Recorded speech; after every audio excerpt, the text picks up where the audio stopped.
Di tengah begitu banyaknya tekanan diakibatkan oleh pandemi, nah, kami akan hadir dengan program-program yang meningkatkan keterampilan dari para pelaku usaha ini untuk mereka bisa beradaptasi khususnya di bidang teknologi digital dan juga protokol kesehatan.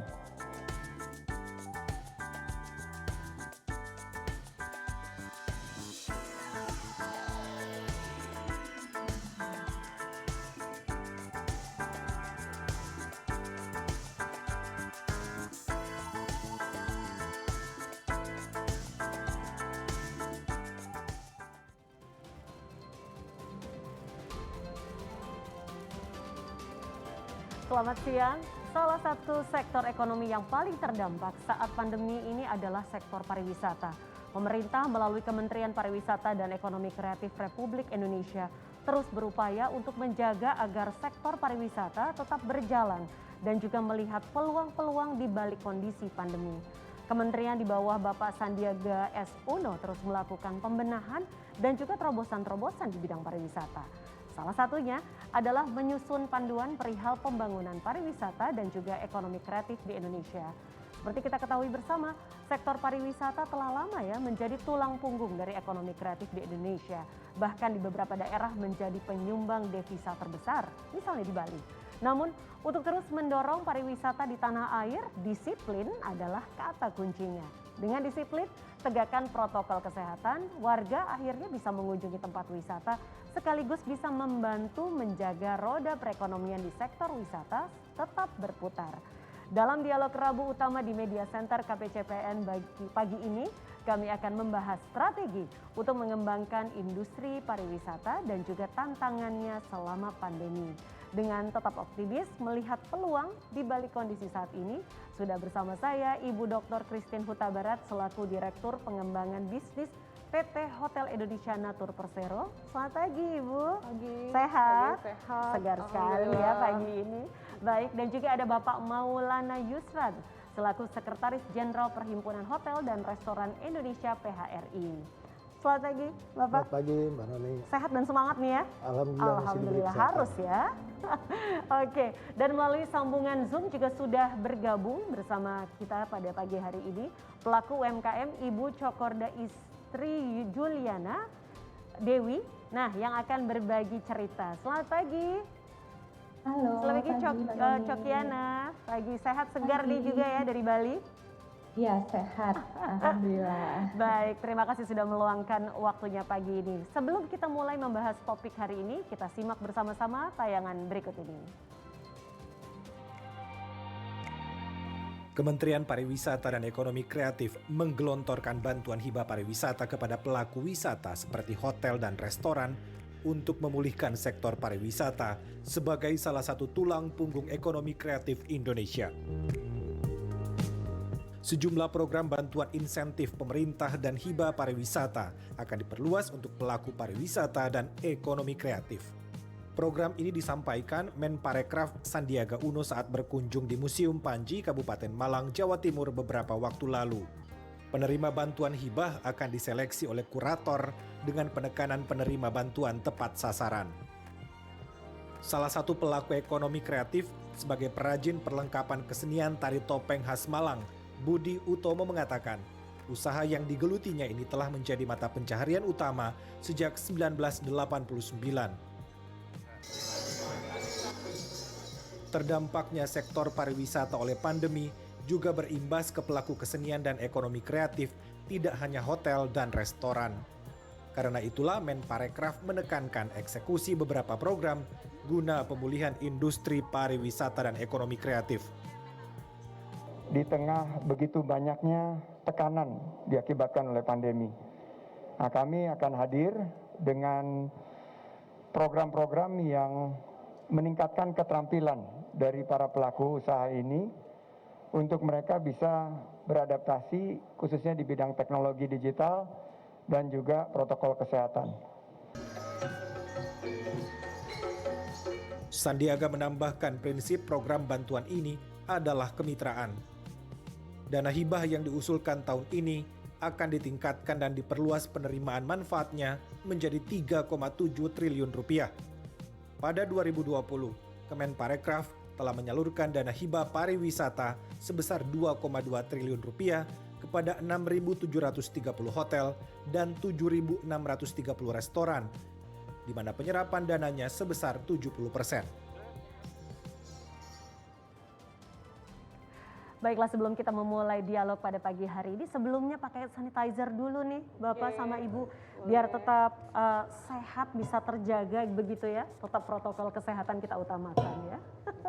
Baik, pertanyaannya untuk Ibu Christine terlebih dahulu ya, sudah kurang lebih 2 tahun pandemi begitu ya Ibu, lalu apa ini dampaknya gitu ya bagi bisnis di tanah air ini, bagi bisnis perhotelan khususnya? Baik Mbak Doni, terima kasih.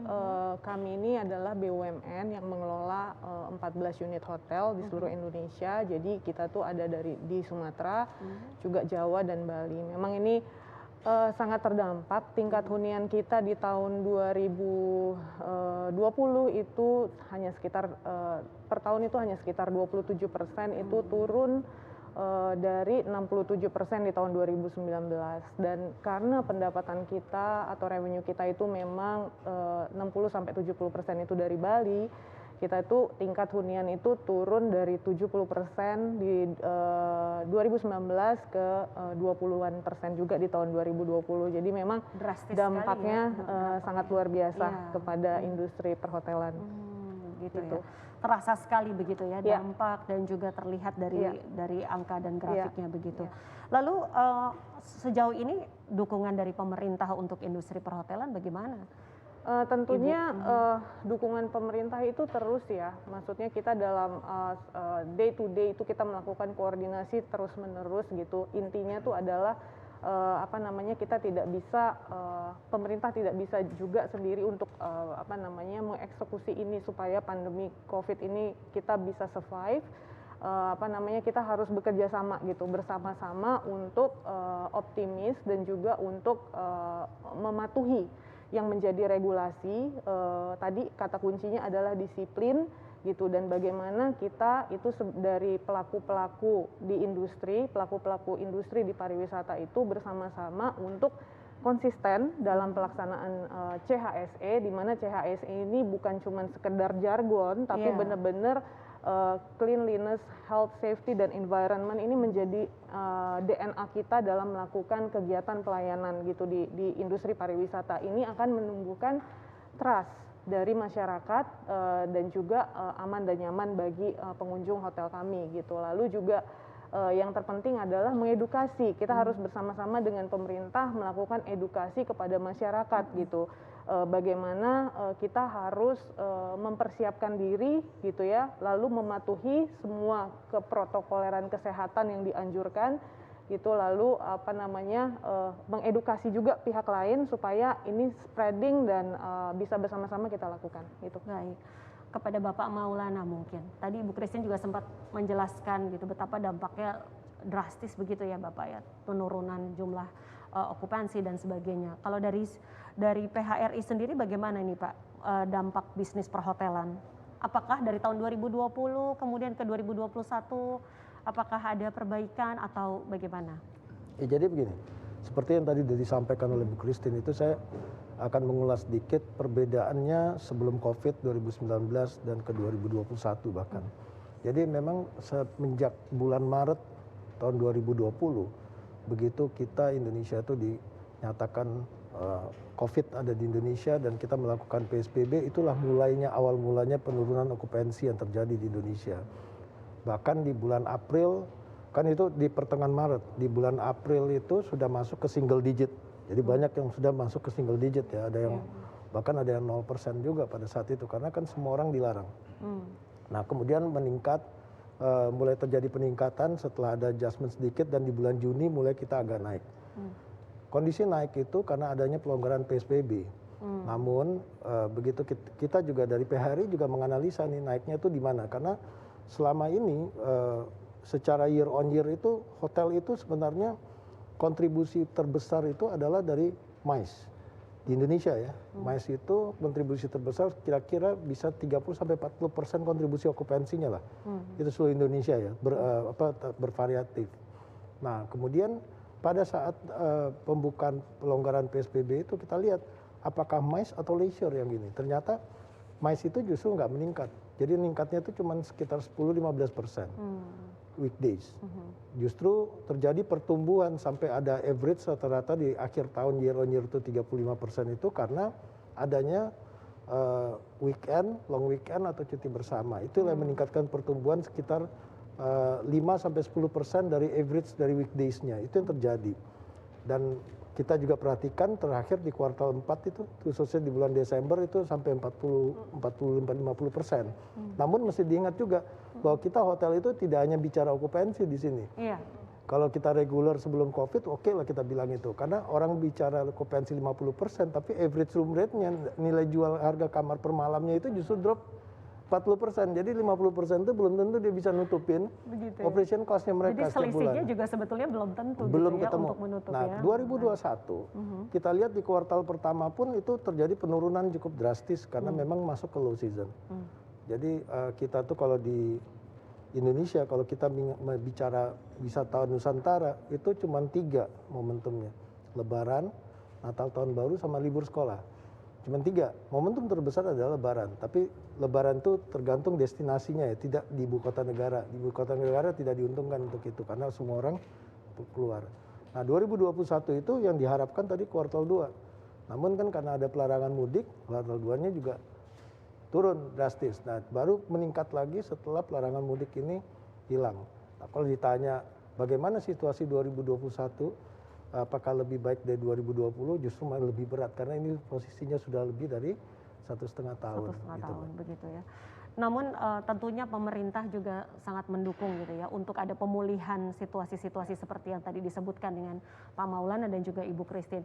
Kalau tadi Ibu Christine juga menyebutkan adanya keharusan gitu bahwa clean hospitality environment sebagai tentunya untuk modal utama begitu ya untuk industri. Bagaimana dengan PHRI sendiri begitu Pak untuk mendukung upaya pemerintah ini?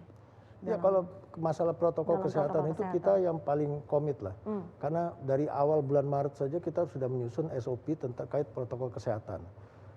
Kenapa begitu? Sampai kita 3 kali berubah itu menyesuaikan dengan surat edaran Menteri Kesehatan dan juga kita menyesuaikan dengan standar WHO.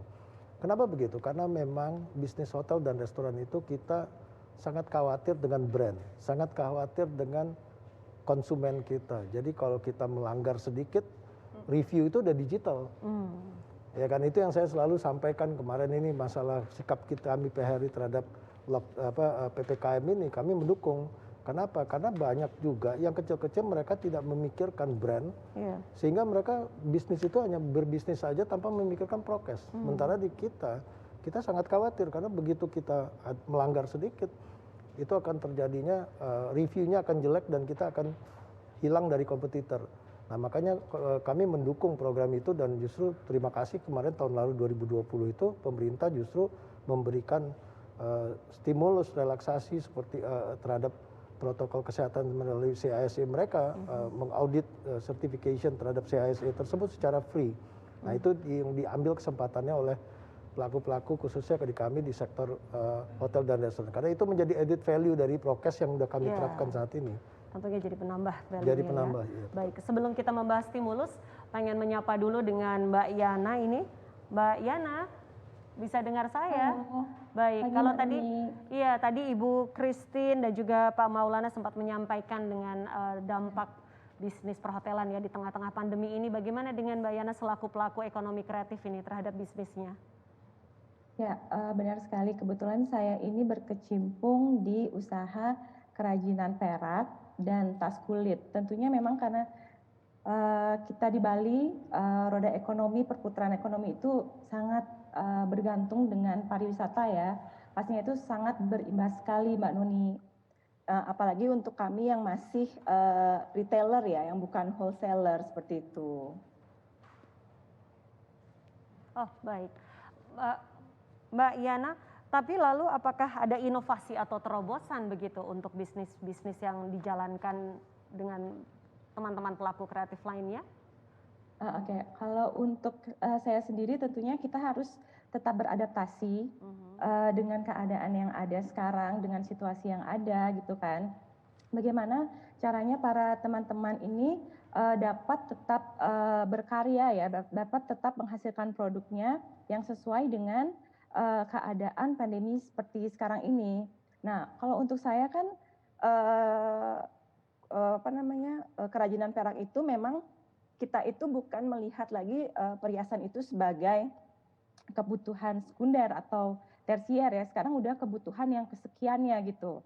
Di tengah pandemi ini, di tengah situasi yang sulit seperti ini. Jadi mungkin di sini kami para pengrajin ini agar tetap juga bisa menyalurkan inspirasi kami, kreativitas kami mungkin dengan membuat perhiasan-perhiasan yang lebih easy to wear, gampang dikenakan sehari-hari, dan tentunya bisa atau mudah dibersihkan seperti itu.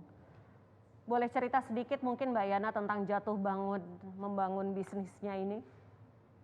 Ya, jadi memang awalnya itu saya memang suka di bidang kerajinan tangan. Sebelum Siwaen ini saya dulu mempunyai 2 usaha, handmade jewelry juga, tapi terpaksa berhenti karena kesibukan dan saya sempat kerja kantoran di instansi pemerintah.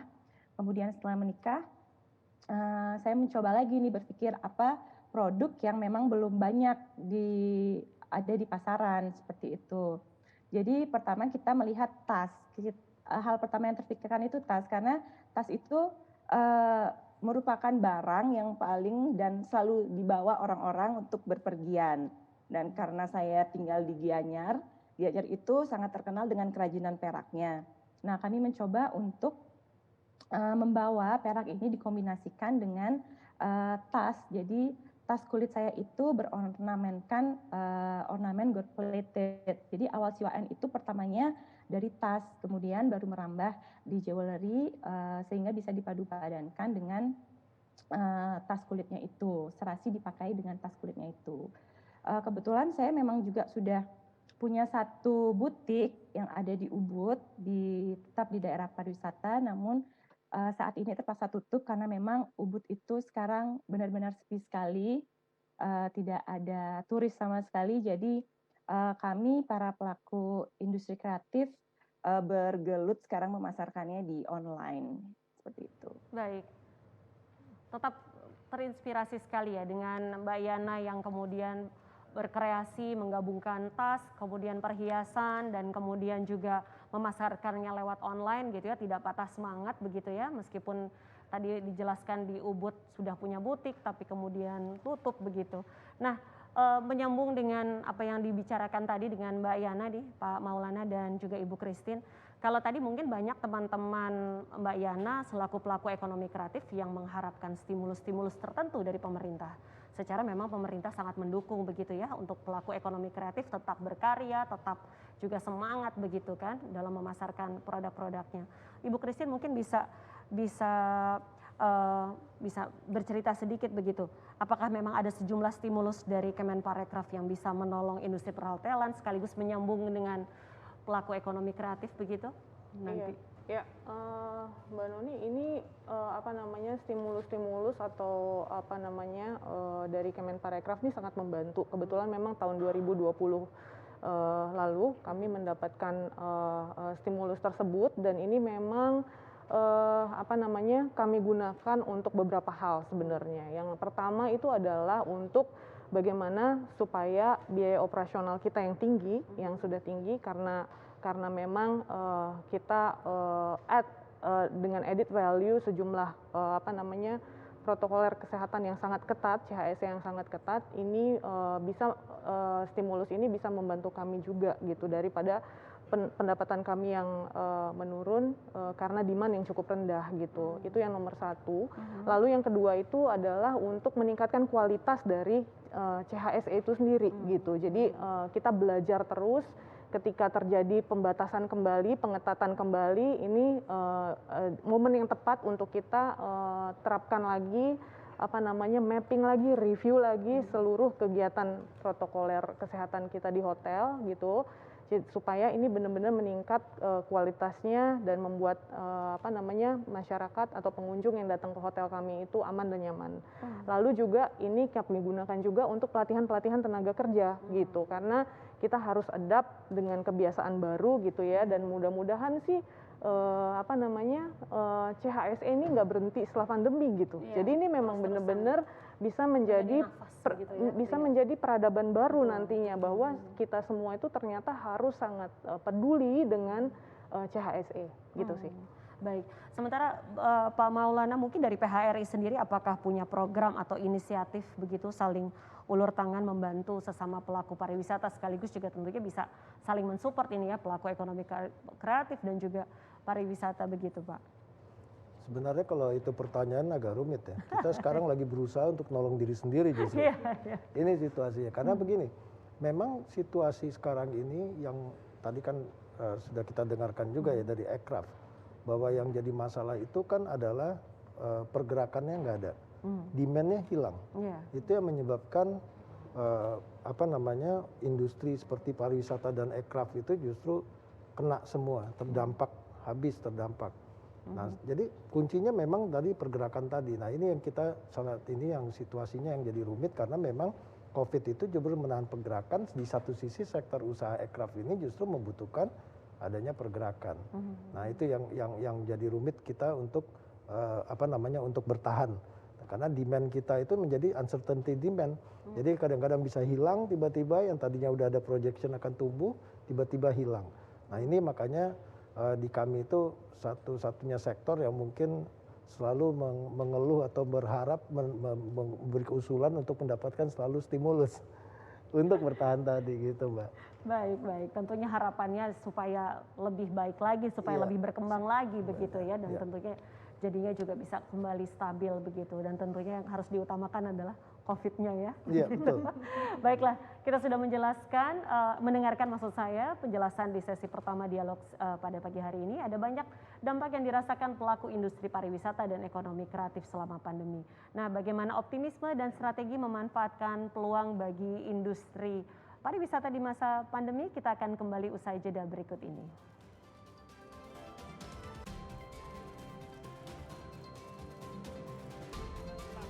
Maka tak kebal. Pagi, Pak. Oh, siapa kamu? Virus, Pak. Bawa apa kamu? Ini Penyakit. Nah, kamu virus, bukan virus. Untung si bos sudah divaksinasi. Jadi saya bisa kenal sama kamu. Bener nggak bos? Ya, benar. Vaksinasi melatih tubuh untuk kenal, lawan, dan kebal dari penyebab penyakit, seperti virus atau bakteri. Sebelum digunakan, vaksin seperti vaksin COVID-19 akan diuji klinik, dipastikan keamanan, khasiat, dan mutunya oleh Badan POM dan para ahli.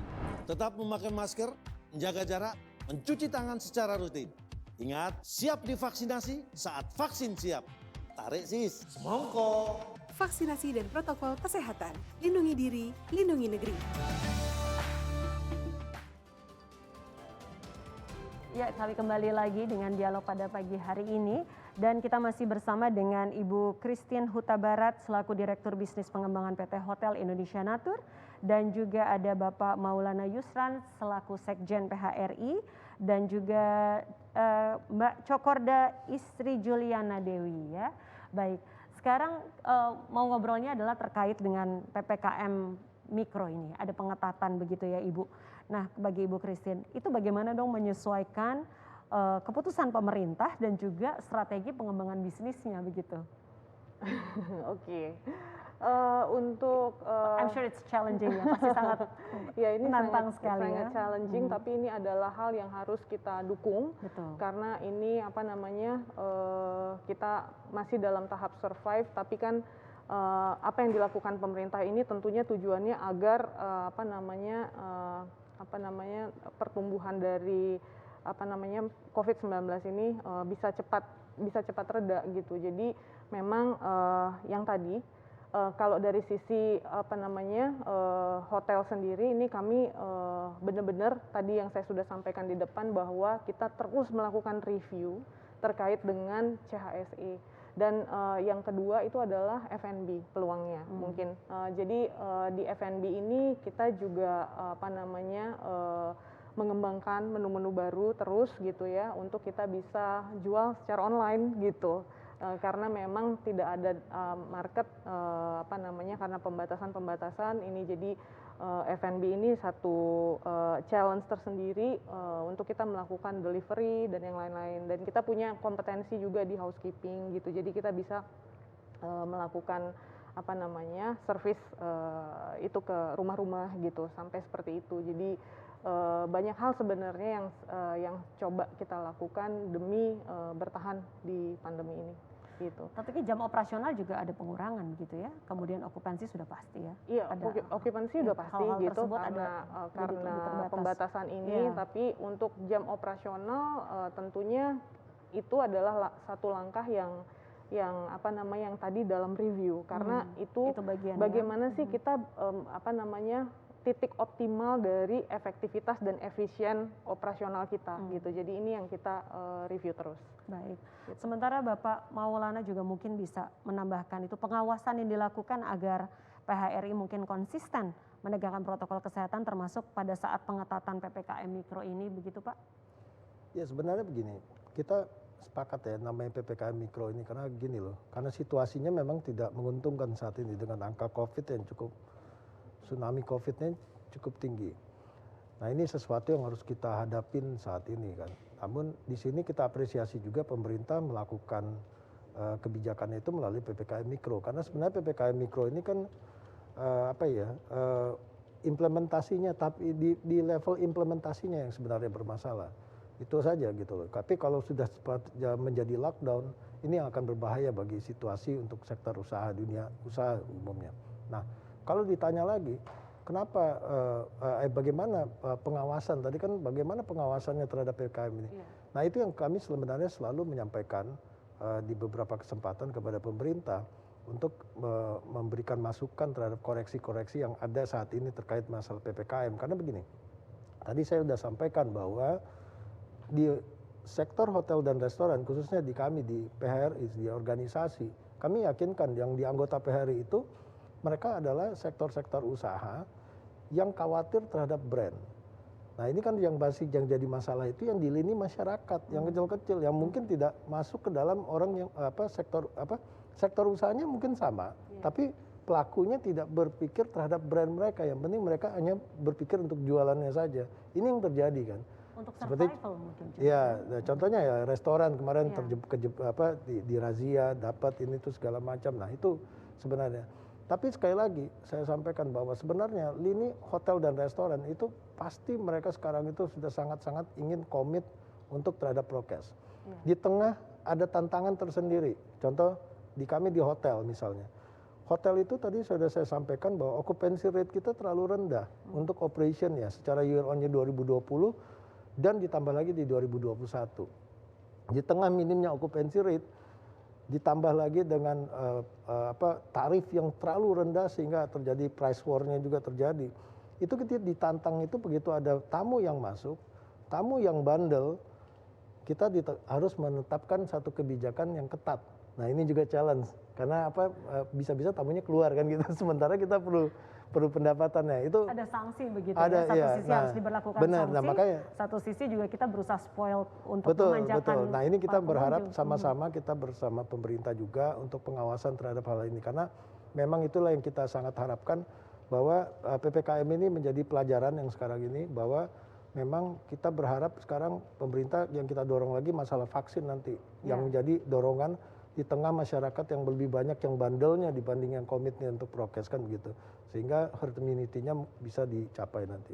Iya, tentu saja PPKM Mikro sangat baik begitu ya, karena memang yang utama itu adalah bisa menekan angka COVID gitu kan, sehingga juga ekonomi tentunya bisa lebih bangkit lagi gitu, ada pemulihan-pemulihan lain. Dan tentu harus didukung oleh seluruh pihak begitu. Begitu juga dengan Ibu Christine dan Pak Maulana. Lalu bicara tentang hibah pariwisata 2021 ini Pak Maulana, rencananya sepertinya akan diperluas ya, tidak hanya untuk restoran dan hotel, tapi juga biro perjalanan wisata. Apakah memang akan memperkuat ekosistem begitu? Ya, itu hal lain yang juga kita apresiasi kepada pemerintah, khususnya melalui Kementerian Pariwisata Ekonomi Kreatif yang selalu berpikir bagaimana sektor usaha dari parekraf itu bisa bertahan ya. Kalau kemarin tahun 2020 kita bicara hibah pariwisata itu untuk hotel dan restoran yang tadinya sebenarnya itu merupakan reprogramming dari stimulus pemerintah yang dikeluarkan untuk pajak hotel dan restoran. Tadinya diterima oleh 100% oleh pemerintah daerah dan destinasi tertentu.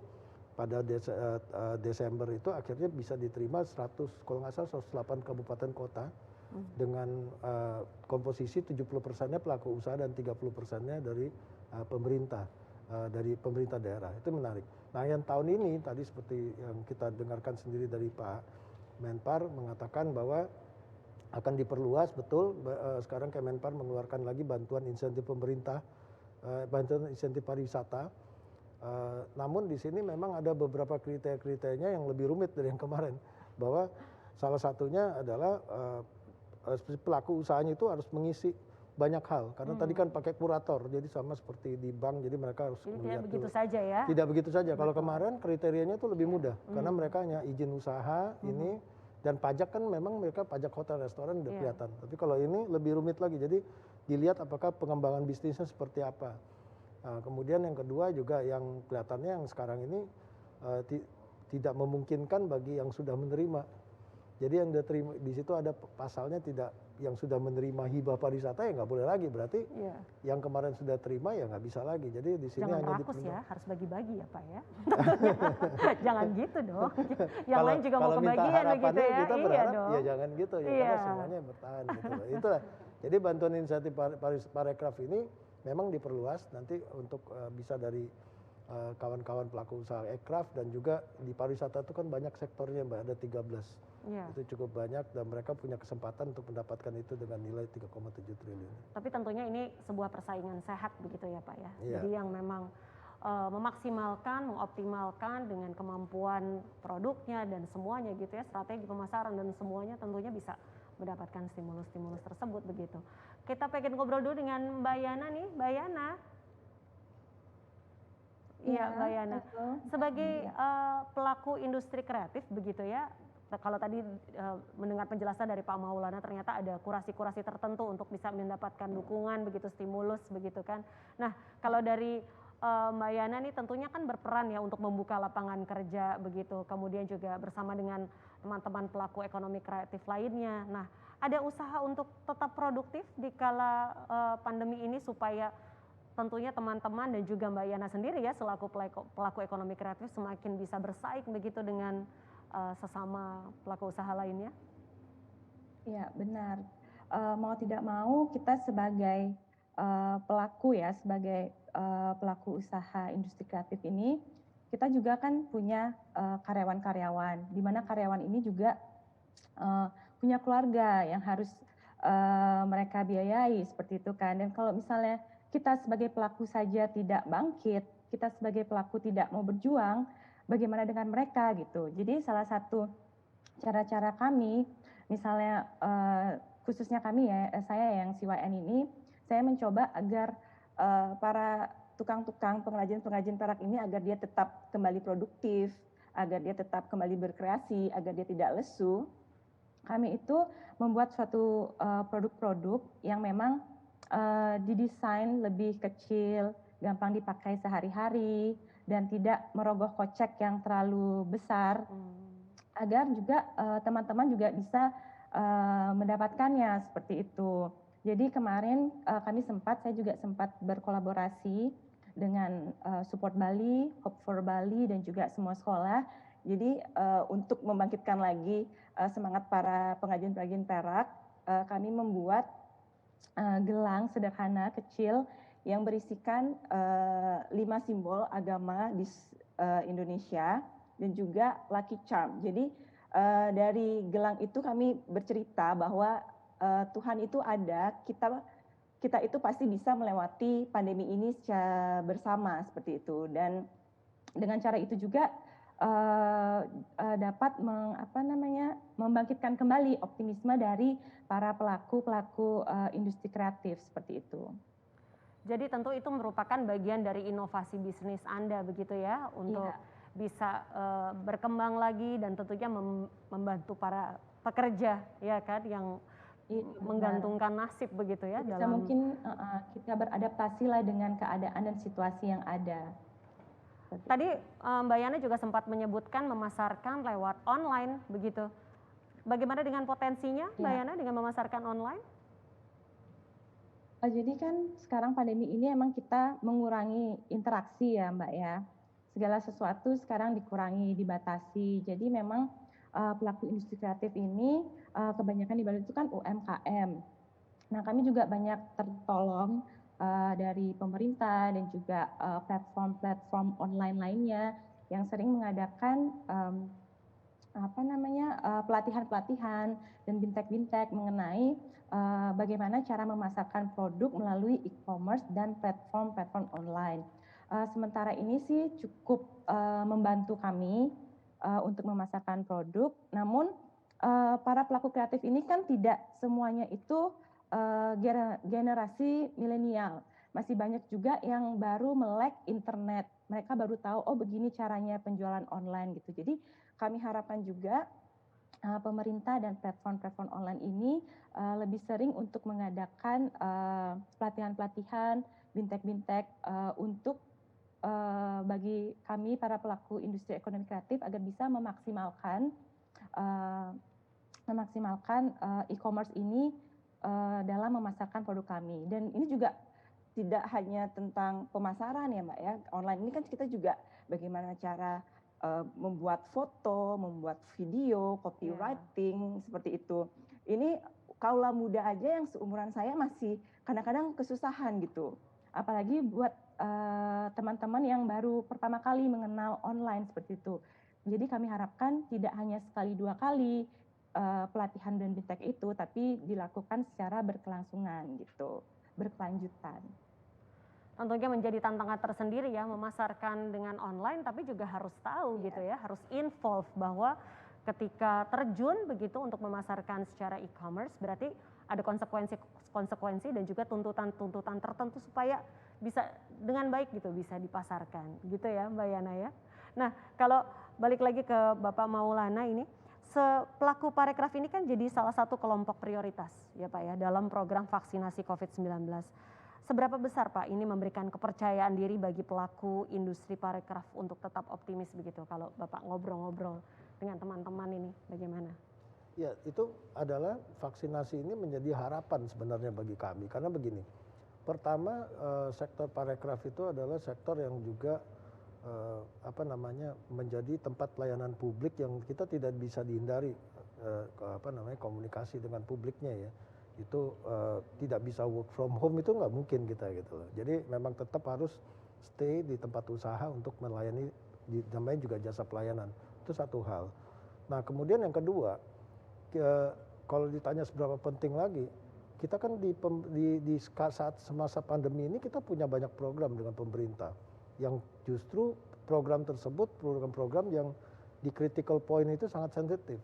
Contohnya adalah hotel sebagai tempat akomodasi OTG, kemudian ada hotel sebagai tempat akomodasi nakes, bahkan sekarang repatriasi itu juga kan warga negara dari luar negeri atau WNI yang dari mana saja yang masuk karantina, kan. Begitu, nah ya.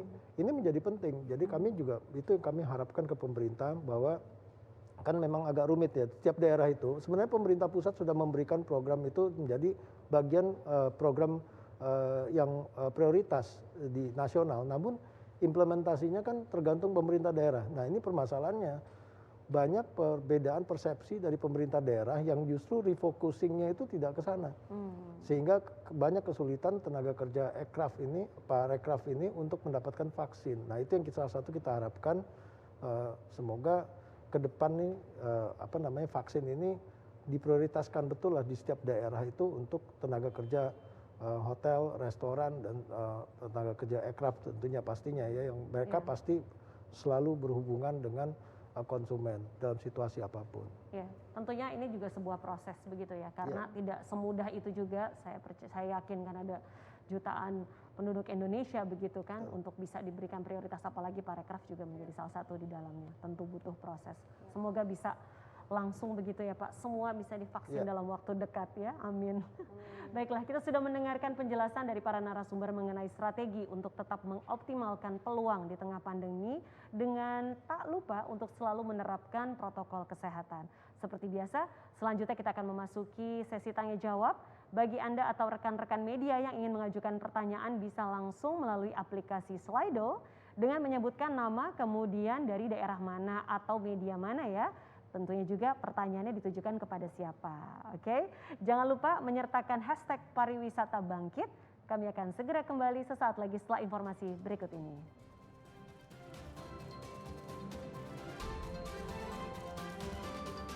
Lagi kumpulnya. Oke, bye. Kok jadi ngumpul sih, Bu? Kan masih COVID. Ih, cuma kita-kita aja. Kan masih keluarga. Kumpul keluarga sih kumpul keluarga. Jangan sampai ngumpul virusnya. Bu, aku pergi ya. Teman-teman udah pada nunggu nih. Yakin mau pergi? Nongkrongnya sih asik. Jangan sampai pulangi bawa penyakit. Pak, Iya sayang. jangan sampai bawa pulang virusnya ya. Iya sayang. Pulang jam berapa, Nak? Kok maskernya nggak dipakai? Iya, ini aku lagi makan-makan sama temen. Hati-hati ya. Kamu yang abai. Jangan sampai ibu yang menuai. Waspadai klaster penyebaran COVID-19 di lingkungan terdekat. Selalu pakai masker, jaga jarak, cuci tangan pakai sabun, dan siap divaksinasi. Kesehatan pulih, ekonomi bangkit. Ya, terima kasih Anda masih bersama kami dan masih bersama dengan ketiga narasumber. Ada Ibu Dr. Christine Huta Barat, Direktur Pengembangan Bisnis PT Hotel Indonesia Natur Persero. Kemudian ada Bapak Maulana Yusran maksud saya, Sekretaris Jenderal Perhimpunan Hotel dan Restoran Indonesia PHRI. Juga ada Ibu Cokorda Isri Juliana Dewi, pemilik CYN Bali. Ya, saat ini baik. Dan kini kita sudah ada beberapa pertanyaan yang masuk di aplikasi Slido. Yang pertama dari kepada Bapak Maulana ada pertanyaan ini, warga itu harus lapor kemana ketika ada pelanggaran, ya, ketika ada pelanggaran prokes begitu dari pelaku parekraf, harus kemana nih Pak? Yang nanya nggak ada namanya, restoran atau hotel begitu ya? Sebenarnya kalau dari punishment itu pertama kan ke pemerintah. Jadi masing-masing pemerintah daerah itu kan sudah memiliki satgas, ya kan. Kemudian di sisi lain pelaku parekraf kami kalau di ekraf kami nggak tahu ya, karena medianya seperti apa. Tapi kalau hotel dan restoran itu mudah banget kita menghadapi, ada TripAdvisor, semacam melalui online travel agent mereka, tempat mereka booking atau Google Business segala macam, itu mereka dapat review.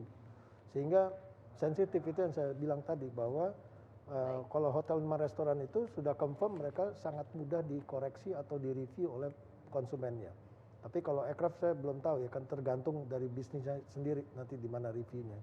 Jadi tapi yang poin paling penting, setiap daerah itu pasti memiliki satgas untuk dilaporkan setiap pelanggaran-pelanggaran tersebut. Baik, jadi memang ada tentunya ada satgas-satgas itu yang bisa membantu begitu ya Pak ya, untuk bila mana memang ada pelanggaran-pelanggaran.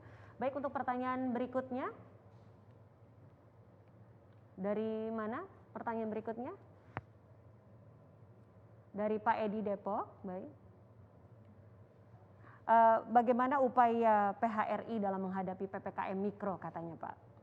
Ya, upaya PHRI dalam menghadapi PPKM Mikro ini sebenarnya ini situasi yang cukup berat ya sebenarnya. Tapi di sisi lain memang kami mau tidak mau harus mematuhi ini karena memang situasinya yang seperti ini.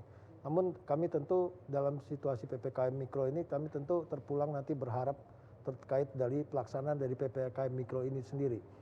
Bagaimana tahap implementasi ini bisa benar-benar bisa benar-benar mengkoreksi dari bencana dari COVID yang meningkat terus ini. Jadi pengawasannya, implementasi pengawasan dari PPKM Mikro ini yang kami harapkan supaya benar-benar ketat dan tepat gitu loh, supaya tidak nanti sektor usaha yang sama ini sudah berkorban ya untuk tetap mengikuti apa-apa yang diharap yang ditetapkan oleh pemerintah terkait prokes, pembatasan limit daripada konsumen dan seterusnya ini tidak terus merasakan hal ini, karena yang dirugikan bukan hanya pelaku usaha tapi tenaga kerja yang di dalamnya yang sudah benar-benar bleeding yang terjadi di situ. Baik, terima kasih Pak Maulana. Berikutnya untuk Ibu Christine, ada yang bertanya ini Ibu, ini sekalian juga nih saya juga pengen tanya. Sebetulnya kalau saat-saat ini aman nggak sih untuk staycation, untuk menginap di hotel begitu? Kalau sekarang ini ya tadi karena memang inovasi yang kita lakukan itu adalah salah satunya itu adalah bagaimana meningkatkan kualitas dari CHSE gitu. Jadi kalau selama ini dapat kami sampaikan bahwa ketika tinggal di hotel-hotel kami itu memang kita tuh sangat menjaga gitu kualitas dari prokes gitu, karena ini benar-benar yang bisa menjaga brand kami gitu. Lalu paket-paket tersebut bulan Juni itu sebenarnya lumayan digemari, lumayan meningkat gitu ya untuk paket-paket, karena mungkin sudah 1,5 tahun gitu semuanya WFH gitu kan. Tapi ini balik lagi gitu, ketika kita sendiri masyarakat itu tidak mematuhi prokes, misalnya seperti di hotel gitu. Di hotel itu dari pintu masuk itu kita sudah lakukan pengukuran suhu. Ketika suhu melebihi dari batas gitu, itu ada SOP-nya gitu. Ketika dia masuk lobi itu sama juga gitu. Lalu barang-barangnya juga kita disinfektan semua dan aman untuk masuk ke kamar gitu. Demikian juga di lobi, di public facilities yang lain gitu. Nah ini sebenarnya perlu kerjasama dari masyarakat atau pengunjung gitu ya, supaya misalnya physical distancing yang kita terapkan baik di public facilities, misalnya di restoran, di toilet umum gitu ya, ini benar-benar harus diikuti gitu. Jangan misalnya di restoran memindah kursi sembarangan, karena ini memang sudah kita atur sedemikian rupa agar physical distancing tetap terjaga. Ketika misalnya makan gitu, ketika sudah selesai ya dipakai lagi maskernya. Nah ini hal-hal seperti ini yang terus kita edukasi kepada masyarakat, supaya kalau misalnya kita benar-benar bisa mematuhi ini gitu, jadi mudah-mudahan aman. Dan pilih juga tempat-tempat yang memang sudah destinasi pariwisata yang memang sudah tersertifikasi CHSE, dan saya rasa semua pelaku gitu ya, karena udah 1,5 tahun tadi ya Pak gitu, jadi sekarang sudah terbiasa dan terus-terusan untuk melakukan perbaikan terhadap quality dari prokes gitu, supaya para pengunjungnya nyaman gitu. Nah tadi menindaklanjuti juga dari Ibu Christine, ini ada yang nanya juga untuk Pak Maulana, bagaimana memastikan agar tempat wisata yang dituju sudah menerapkan prokes yang maksimal? Nah ini pertanyaannya susah-susah gampang jawabnya. Karena inilah yang banyak menjadi review sih Pak sebenarnya ya tempat-tempat wisata. Ini banyak review gitu loh. Namun kita lihat dulu pertama ini trik yang saya kasih info ya kan. Trik untuk berwisata itu justru sekarang itu kan kita prefer kepada yang menerapkan prokes kan gitu. Baik itu destinasinya maupun nanti amenitasnya. Amenitas itu termasuk hotel, restoran dan seterusnya kan gitu. Nah tentu yang dilihat itu nanti kalau saya dibalik dulu, hotelnya dulu yang dilihat. Hotelnya apakah sudah menerapkan CHSE, bagaimana dan seperti apa. Nah kemudian baru kita masuk ke destinasi. Karena mostly traveler ini, sekarang ini paradigmanya berubah. Jadi mereka itu datang untuk menghindari rasa bosan mereka. Mereka pergi ke Bali, ke tempatnya Bu Christine misalnya, mereka lebih prefer untuk stay at hotel. Keluar pun nanti mereka hanya keluar yang outdoor, jadi bukan yang sifatnya yang seperti dulu ya, kita orang berwisatanya berbeda, jadi lebih banyak mostly mereka ada perubahan begitu ya, ada perubahan. Mereka menikmati fasilitas hotel. Ya. Di tengah situasi pandemi pun, hotel itu menjadi sesuatu yang menarik saat ini karena harganya relatif baik, sangat murah, kemudian mereka bisa mendapatkan fasilitas yang sangat baik. Nah itu, jadi mereka justru saya lebih menyampaikan kepada triknya berwisata itu mungkin dari sana nantinya. Baik, pilih-pilih yang outdoor gitu ya, sering-sering dan juga sering-sering baca review ya Pak ya, betul, untuk memastikan bahwa review, tempat wisata tersebut, tempat yang kita tuju memang sudah broadcast. Tapi saya rasa juga banyak sekali mendengar cerita-cerita atau saya melihat dari postingan teman-teman sebagainya gitu kan yang berwisata sepertinya sudah rata-rata hampir semuanya melakukan protokol kesehatan. Jadi berhasil begitu ya kampanye dilakukan. Mungkin Pak Maulana, Ibu Christine dan juga pemerintah kita. Baik. Baiklah pemirsa, kita akan mendengarkan closing statement dari ketiga narasumber yang hadir. Tapi tentunya sesaat lagi setelah informasi yang berikut ini.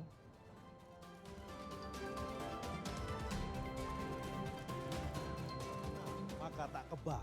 Vaksinasi melatih tubuh untuk kenal, lawan, dan kebal dari penyebab penyakit seperti virus atau bakteri. Sebelum digunakan, vaksin seperti vaksin COVID-19 akan diuji klinik, dipastikan keamanan, khasiat, dan mutunya oleh Badan POM dan para ahli. Tetap memakai masker, menjaga jarak, mencuci tangan secara rutin.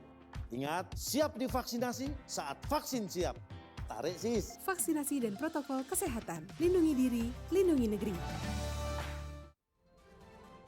Terima kasih Anda masih bersama kami. Tadi di sesi-sesi sebelumnya kita sudah mendengarkan penjelasan dari narasumber yang hadir siang ini dan juga sejumlah pertanyaan dari pemirsa. Nah, sekarang kita sudah masuk di bagian akhir diskusi kita siang ini. Saya memohon meminta closing statement nih dari para narasumber.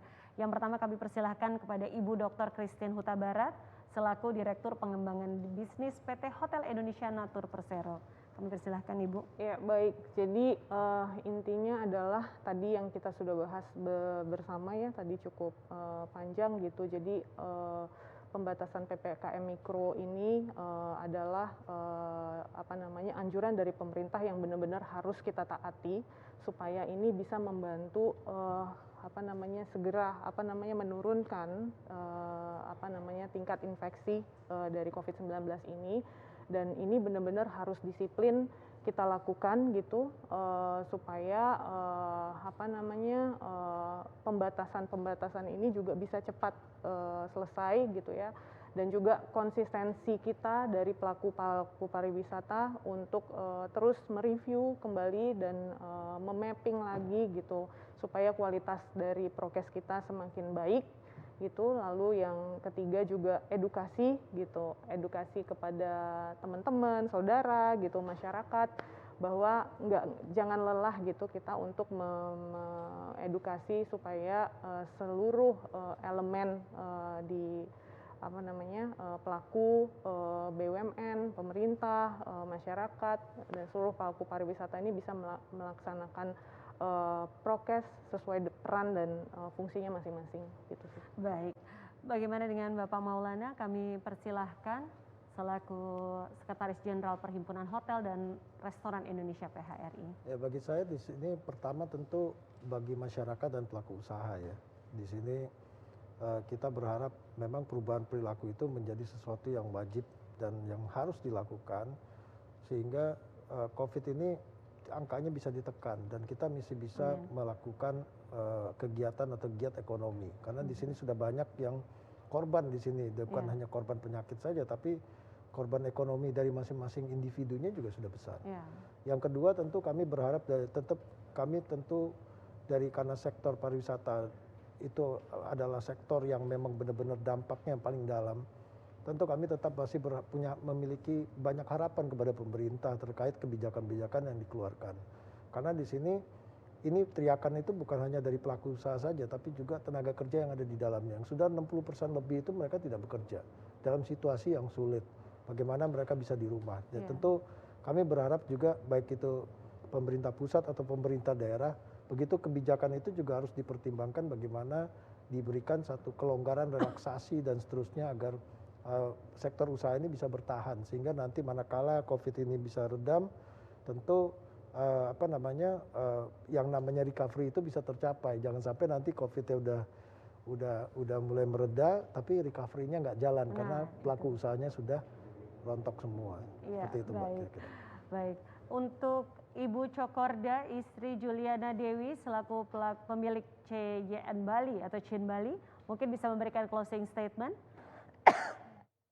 Saya setuju dengan tadi Ibu Christine dan Pak Maulana, memang industri pariwisata memang paling keras banget terkena dampaknya dan kemungkinan besar paling lama pulihnya seperti itu. Jadi kami harapkan juga buat para masyarakat agar lebih sadar lagi akan COVID ini, terus selalu mematuhi peraturan-peraturan yang memang dibuat oleh pemerintah dan kita harus mendukung karena untuk kebaikan kita bersama juga. Dan saya selaku pelaku industri kreatif juga berterima kasih kepada pemerintah atas bantuan-bantuannya selama ini yang telah diberikan kepada kami, seperti memberikan kemudahan izin, karena banyak dari pelaku industri kreatif ini masih berbadan UMKM, terus bantuan permodalan dengan subsidi keringanan bunga, juga membantu akses-akses dari pemasaran produk dan jasa kami.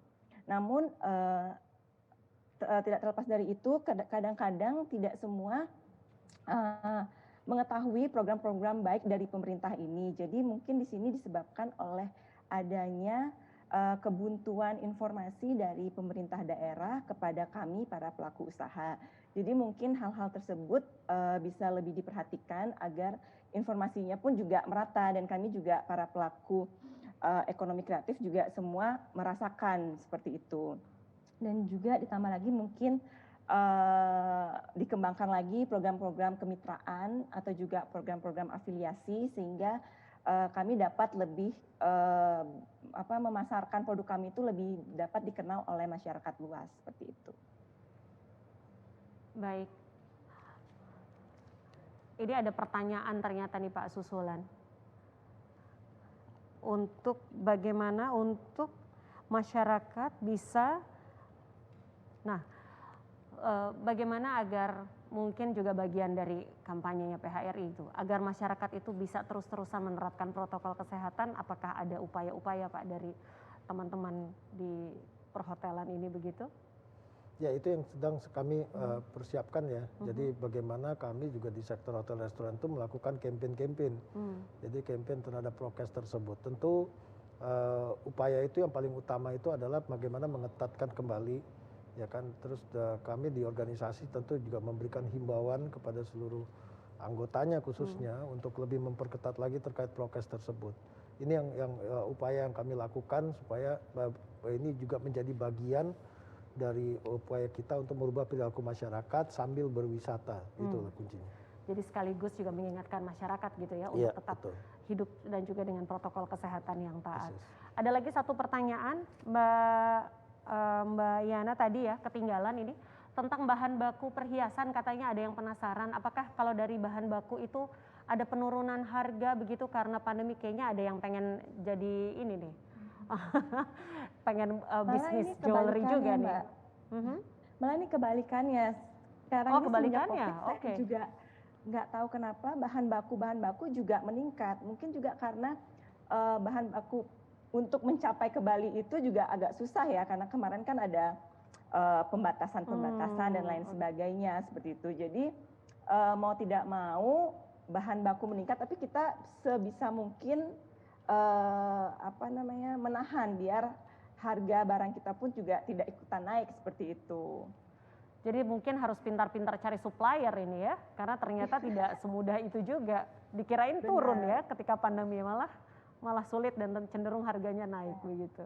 Baik, terima kasih ya Mbak Yana, terima kasih juga Pak Maulana, Ibu Dr. Christine. Indonesia memiliki sejumlah potensi pembangunan pariwisata. Potensi ini sekaligus bisa menjadi kekuatan bangsa dalam pembangunan pariwisata dan juga ekonomi kreatif. Tidak dipungkiri, sektor pariwisata telah menjadi tulang punggung dari ekonomi kreatif di Indonesia. Di sisi lain diperlukan upaya kolaborasi dari segenap pihak untuk tetap menjadikan pariwisata di Indonesia tetap eksis dan bahkan berkembang kendati di saat pandemi. Sekali lagi, tetap disiplin dalam protokol kesehatan, bergotong royong menjaga diri, menjaga sesama, dan menjaga Indonesia dengan 3M, menjaga jarak, memakai masker dengan benar, dan tidak lupa mencuci tangan. Saya Noni Wibisono undur diri, selamat siang dan sampai jumpa.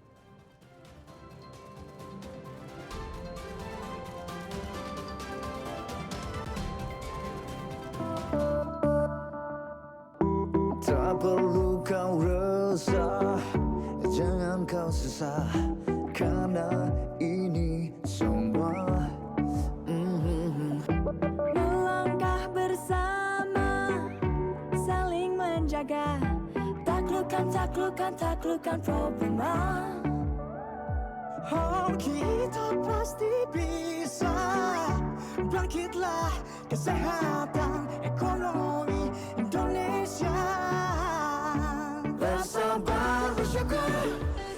sini, vaksin akan tiba untuk lindungi kita. Kita sehat, semua hebat, bahagia. Dipersembahkan oleh Komite Penanganan COVID-19 dan Pemulihan Ekonomi Nasional dan Kominfo.